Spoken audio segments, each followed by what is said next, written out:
Hi friends, ಖಾರ ಪುಡಿ ಮಾಡ್ಕೋತಾ ಇದ್ದೀನಿ ನೋಡಿ. ಅದು ಇಷ್ಟು ಸಾಮಾನು ಪುಳಿಯೋಗರೆ ಗೊಜ್ಜು ಮಾಡ್ತಾಯಿದ್ದೀನಲ್ಲ, ಅದಕ್ಕೆ ಹುರಿದು ಇಟ್ಕೊಂಡಿದ್ದೀನಿ. ಇದು ಖಾರದ ಪುಡಿ ಮಾಡೋದಕ್ಕೆ ಕೊತ್ತಂಬರಿ ಚೆನ್ನಾಗಿ ತೊಳೆದು ಇಟ್ಕೊಂಡಿದ್ದೀನಿ. ಇದು ಇಷ್ಟು ಸಾಮಾನು ಹಾಕಿದ್ದೀನಿ, ಒಂದು 3/4 kg ಖಾರದ ಪುಡಿ ಮಾಡ್ಕೊಳ್ಳೋಕ್ಕೆ. 1 kg ಅಲ್ಲ. ಮೆಂತ್ಯ, ಕಡಲೆಕಾಳು, ಉದ್ದಿನಬೇಳೆ, ಚಕ್ಕೆ, ಲವಂಗ, ಮೆಣಸು, ಜೀರಿಗೆ, ಸಾಸಿವೆ, ಕಡಲೆಬೇಳೆ, ಅಚ್ಚಕಾರ, ಅರಿಶಿನ, ಇಂಗು. ಇದನ್ನು ಆ್ಯಡ್ ಮಾಡಿದ್ರೆ ಖಾರದ ಪುಡಿ ಒಳ್ಳೆ ಟೇಸ್ಟ್ ಬರುತ್ತೆ.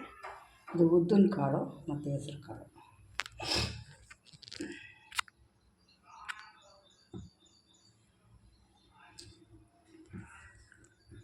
ನೋಡಿ, ಕ್ಲಾರಿಟಿ ಸಿಗುತ್ತೆ. ಇಲ್ಲಿ ಇದೇ ಸಾಮಾನುಗಳು ಹಾಕಿ ಇಲ್ಲಿ ಪುಳಿಯೋಗರೆ ಗೊಜ್ಜಿಗೆ ರೆಡಿ ಮಾಡ್ಕೊಂಡ್ರೆ ನಾನು ಹುರಿದು. ಇದು ಕೊತ್ತಂಬರಿ ಅರ್ಧ kg ಇದೆ. ಮೆಂತ್ಯ, ಕಡಲೆಕಾಳು, ಉದ್ದಿನಬೇಳೆ, ಚಕ್ಕೆ, ಲವಂಗ, ಮೆಣಸು, ಜೀರಿಗೆ, ಸಾಸಿವೆ, ಇದನ್ನು ಸ್ವಲ್ಪ ಹಾಕಬೇಕು. ಕಡಲೆಬೇಳೆ ನಾನು ಇತ್ತೀಚೆಗೆ ಆ್ಯಡ್ ಮಾಡಿದ್ದೆ, ಹೋದ ತಿಂಗಳು. ಹೆಸ್ರು ಕಾಳು ಮತ್ತು ಉದ್ದಿನ ಕಾಳು ಒಳ್ಳೆ ಟೇಸ್ಟ್ ಬಂದಿತ್ತು ಖಾರದ ಪುಡಿ ಜೊತೆಗೆ. ಒಂದಿಷ್ಟು ಗಸಗಸೆ ಇಟ್ಕೋಬೇಕು. ಒಂದು ಸ್ವಲ್ಪ ಜಾಯಿಕಾಯಿ ಪತ್ರ, ಸ್ವಲ್ಪ ಒಂದು ಇಷ್ಟಿಷ್ಟು, ಜಾಸ್ತಿ ಹಾಕೋಬಿಡ್ಬೇಡ, ಅದೇ ಗಮನ ಬಂದುಬಿಡುತ್ತೆ. ನೋಡಿ, ಮೆಣಸಿನ್ಕಾಯಿ ಹುರಿದು ಕಕ್ಕಲಾಗುತ್ತೆ ಅಮ್ಮಂಗೆ ಅಂದ್ಬಿಟ್ಟು MTRದು ಇದು ಅಚ್ಚ ಖಾರದ ಪುಡಿ ತರಿಸ್ಕೊಂಬಿಟ್ಟಿದ್ದೀನಿ. ಇಷ್ಟೆಲ್ಲ ಹುರಿದ್ಬಿಟ್ಟು ಪೌಡ್ರು ಮಾಡಿ ಇದಕ್ಕೆ ಮಿಕ್ಸ್ ಮಾಡಿಬಿಡ್ತೀನಿ.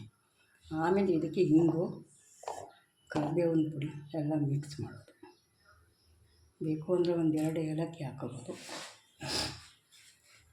ಎಣ್ಣೆ ಕುದಿಸಿರೋದು ಗಟ್ಟಿಯಾಗಿದೆಯಲ್ಲ, ಇದಕ್ಕೆ ನಾನು ಇವಾಗ ಪುಡಿ ಮಾಡಿ ಮಿಕ್ಸ್ ಮಾಡಿ ತೋರಿಸ್ತೀನಿ.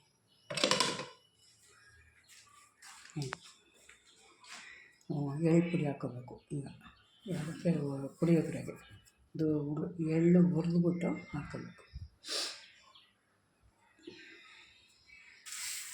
ಉದ್ದಿನಕಾಳು ಇದನ್ನು ರಾತ್ರಿ ನೆನೆಸಿಟ್ಟು ಉದ್ದಿನಕಾಳು ಬೆಳಗ್ಗೆ ಬೇಯಿಸಿ ಕೊಬ್ಬರಿ, ಬೆಲ್ಲ, ಏಲಕ್ಕಿ ಎಲ್ಲ ಹಾಕ್ಬಿಟ್ಟು ಮಾರ್ನಿಂಗ್ ಟೈಮ್ ತಿಂದರೆ ಒಂದೊಂದು ಕಪ್ಪಷ್ಟು ತಿಂದ್ರೂ ಈ ಸೊಂಟ ನೋವು ಮತ್ತು ಈ ಮೂಳೆಗಳಿಗೆಲ್ಲ ಒಳ್ಳೆಯದು. ಇದು ಹೆಣ್ಮಕ್ಳು ಋತುಮತಿ ಆದಾಗ ಕೊಡ್ತಾರೆ. ಕೊಬ್ಬರಿ, ಬೆಲ್ಲ ಹಾಕಿ ಉದ್ದಿನ ಕಾಳು ಚೆನ್ನಾಗಿ ತೊಳೆದು ರಾತ್ರಿ ನೆನೆಸ್ಬಿಡ್ಬೇಕು. ನಿಮ್ಗೆ ಎಷ್ಟು ಬೇಕೋ ಅಷ್ಟು ಮಾಡಿ.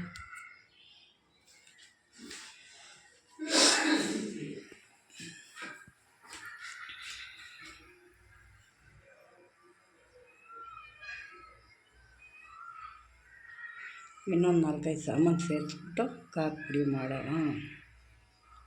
ಬಾಯ್, ಟೇಕ್ ಕೇರ್.